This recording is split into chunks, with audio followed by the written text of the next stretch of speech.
Уважаемая Диана Эдуардовна, уважаемые организаторы форума, уважаемые участники и гости, Народное собрание парламента Республики Абхазия приветствует вас на этом знаменательном форуме. Абхазская юридическая неделя имеет особый, глубоко символичный характер.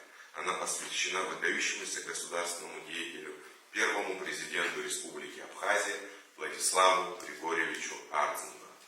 Под руководством Владислава Ардзинба были заложены фундаментальные основы абхазской государственности и современная правовая система Республики Абхазия.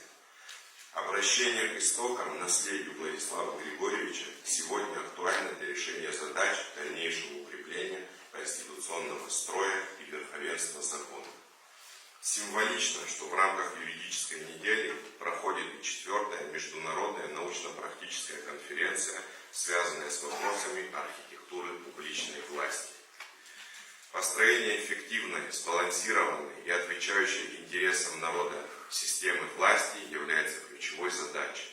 Уверены, что содержательный обмен мнениями с участием ведущих ученых юристов и юристов-практиков послужит выработке новых конструктивных решений для совершенствования государственного управления в Республике Абхазия.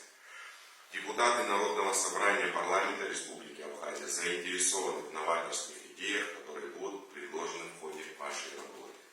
Благодарим организаторов за инициативу и высокий уровень подготовки мероприятия. Желаем всем участникам конференции и юридической недели